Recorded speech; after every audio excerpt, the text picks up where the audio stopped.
O tempo àqueles aos quais tanto amamos, por Robson Mello. Ela sempre se pensou como sendo uma boa filha. Não era. A vida a fez tomar novos rumos, e seu desejo lhe descortinou novíssimos horizontes. Mas, ainda assim, tentava atender às demandas maternas. Vez por outra, tentava se fazer presente. Nunca lhe foi fácil equacionar as responsabilidades da vida que tanto desejou assumir com as muitas tarefas. E, por que não dizer, as obrigações da função de filha que sempre lhe caíam aos ombros. A cada novo momento em que ambas compartilhavam a alegria desmedida da companhia uma da outra, sentia-se um pouco especial. Os momentos não foram muitos, mas quando ocorriam, sempre eram intensos. E a aura da boa filha se perpetuava a cada nova despedida. Priorizava aquilo que tinha pouco valor, mas assim foi ensinada. Pouco pelos próprios pais e muito mais pelos dizeres socializados pela sociedade em que estava inserida. É regida pelos horários tiranos, metas inalcançáveis e relações líquidas e fugazes. A situação se agravava um pouco mais em função do fato de ela sempre querer conquistar um lugar imaginário e que, exatamente por isto, existia somente dentro dela. Corria com seus muitos afazeres, tal qual uma atleta de maratona profissional. Uma sensação, sempre recorrente, de não saber para onde estava correndo, era o que sempre lhe surgia ao final. No fundo, a suspeita de que algo não ia bem sempre lhe fez companhia. Fez ouvidos moucos, e nisto tinha algo de intencional. Não, ela não era pessoa má. Mas as muitas atribuições que a vida havia lhe imposto fazia com que, por vezes, sentisse como se estivesse no epicentro de um grande furacão. Claro que grande parte de tudo isto era o resultado do trabalho decidido de anos a fio. E como se tudo isso não bastasse, algumas vezes via-se num quadro típico dos diagnósticos psiquiátricos de mania. E não raramente, uma considerável lacuna temporal se instalava entre ela e sua mãe. Os momentos em que compartilhavam presença ficavam, dia a dia, rarefeitos. Os encontros passaram a se resumir a momentos ao telefone. Mas também ela pouco se dava conta do quanto eles realmente significavam. A situação se impunha um pouco mais delicada, exatamente pelo fato de que a mãe, idosa, já contava com uma considerável perda auditiva, daquelas que são habituais aos sujeitos anciões. A filha se perdia de si mesma e daqueles que amava e a amavam dia a dia, mas cada vez um pouco mais. Algumas feridas do passado não haviam efetivamente cicatrizado. Um lar que mais se assemelhava a um campo de guerra. Era mesmo um salve-se quem puder. As violências física e verbal ricocheteavam tais quais projéteis dos mais perigosos calibres por todos os cantos. E também não foram poucos os estilhaços quase fatais que caíram sobre a relação estabelecida entre mãe e filha. Não que a jovem, já ciente dos escombros caídos sobre as relações familiares, não tivesse ido buscar auxílio psicológico para as mazelas emocionais que sondavam o mais íntimo da sua alma. Mas o poço era um pouco mais fundo, e disto ela ainda não havia se dado conta. Algumas vezes, a crosta cicatrizada se rompia. E logo o sangue das amarguras, tristezas e decepções voltava a correr. Ao final, um penhasco acaba por separar as duas. quase que ilhadas, uma em cada ponta. Ninguém escolhe a cegueira, mas, no fundo, havia algo de um não querer ver e se haver. A filha sempre trouxe com ela a imagem de uma mãe forte, lutadora, guerreira, vencedora mesmo. Ainda que em muitos momentos se tivesse posto sempre disposta a ajudar sua mãe nas dificuldades de toda a ordem, e que dia a dia se avolumavam, não conseguia enxergar que a fragilidade física e psíquica, pouco a pouco, ia se apoderando do corpo e mente de sua mãe. Na função de filha, sua presença ia sendo solicitada e cada vez um pouco mais. Mas ela sempre estava muito ocupada e sobrecarregada com as coisas do trabalho escolhido, da carreira tão sonhada, da vida social que sempre quis ter, além dos muitos outros compromissos que o degrau profissional em que estava tanto lhe exigia. Colocou pessoas em lugares onde elas jamais deveriam estar. E como se tudo isso fosse pouco, via, na simplicidade dos gostos e comportamentos maternos, impedimentos para que com ela pudesse estar em situações sociais especiais, e que poderiam ter sido muito mais especiais se tivessem sido compartilhadas. No fundo, dizia a si mesma, referindo a sua mãe em pensamentos: isso não terá importância para ela. Ela não vai entender. Vai me fazer passar vergonha. Ou também, noutras vezes, ela será motivo de chacota perante outros. Desculpas para lidar com a sua própria cegueira. E se ia distanciando daquela que tanto amava e a amava.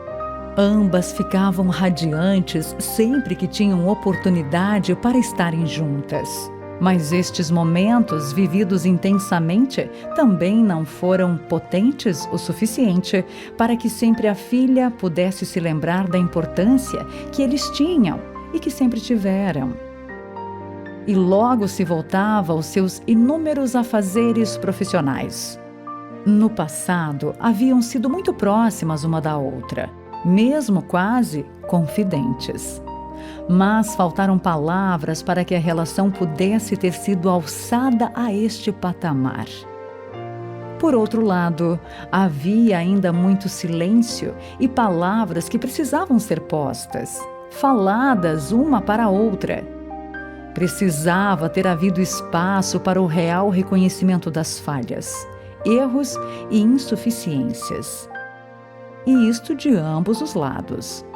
Mas a filha não conseguia perdoar a mãe dos erros cometidos no passado, quando ainda estava na infância. A inexistência do perdão fez com que a grandeza da relação e de muitos afetos inerentes fossem acachapados tal qual uma geringonça mecânica que amassa ferros em grande quantidade. E os momentos compartilhados intensamente foram se perdendo dia a dia. Cega pelo efeito dos muitos afetos das situações não resolvidas, se perdia de si e de sua mãe.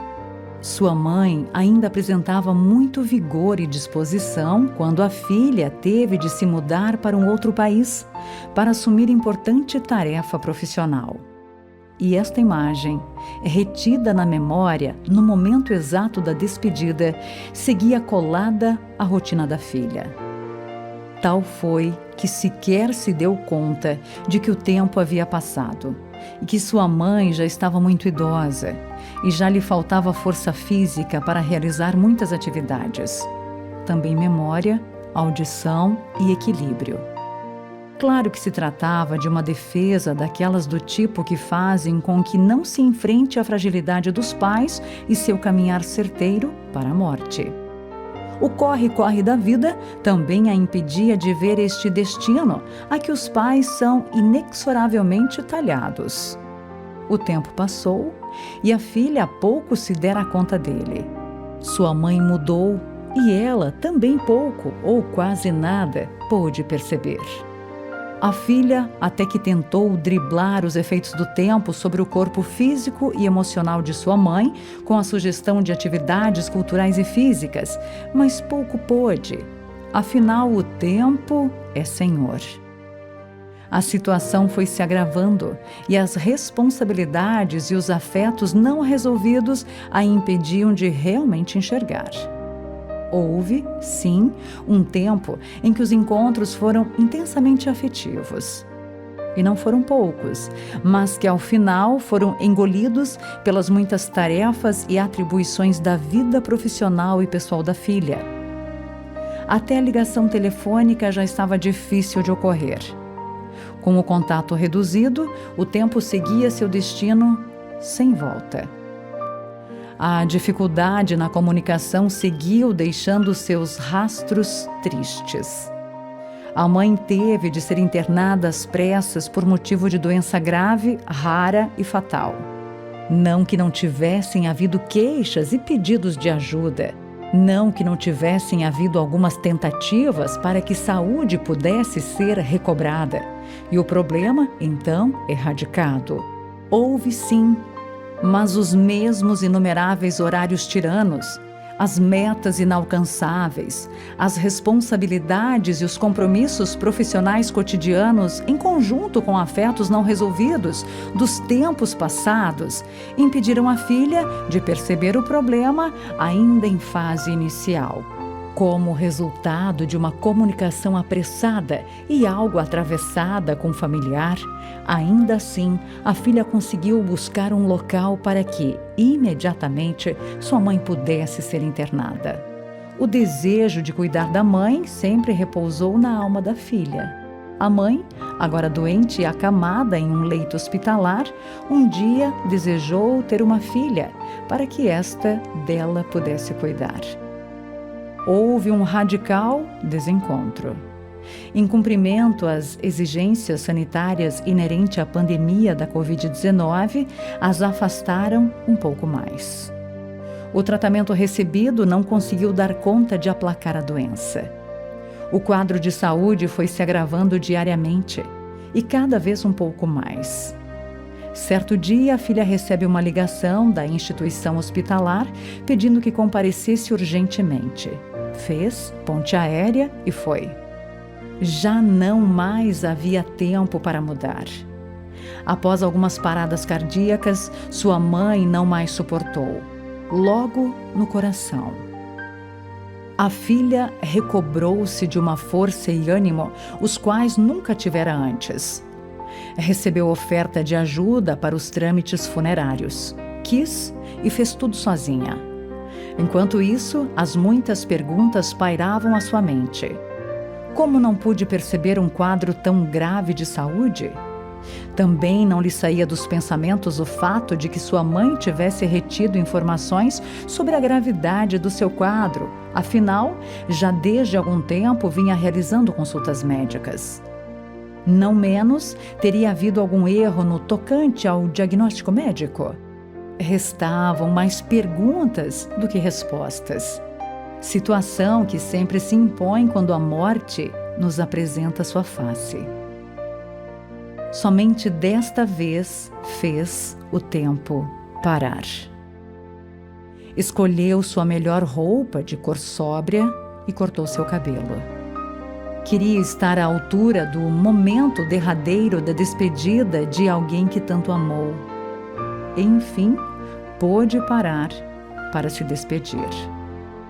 Parar para compartilhar a presença marcada entre dois corpos em situações bem distintas. Ao final do dia, após o sepultamento, a filha foi tomada de um sentimento de grande alegria e satisfação. Não sabia ao certo por que sentia tudo daquele jeito. Tal como quis, tinha, efetivamente, resolvido tudo sozinha. Não pediu ajuda a ninguém. Tudo o que as atribulações, compromissos e as muitas responsabilidades profissionais a impediram de realizar em vida, ela, enfim, conseguira cuidar e se dedicar à sua mãe como sempre quis. e se interrogava sobre o significado de tudo o que havia sido por ela feito. Logo após ter se dado conta deste pensamento, a tristeza tomou a posição dianteira. Robson Mello, psicólogo, psicanalista, mestre em psicologia clínica pela UFPR, professor universitário, ex-diretor da Escola de Psicanálise dos Fóruns do Campo Lacaniano Brasil, exerce a psicanálise presencial na cidade de Curitiba e na modalidade online.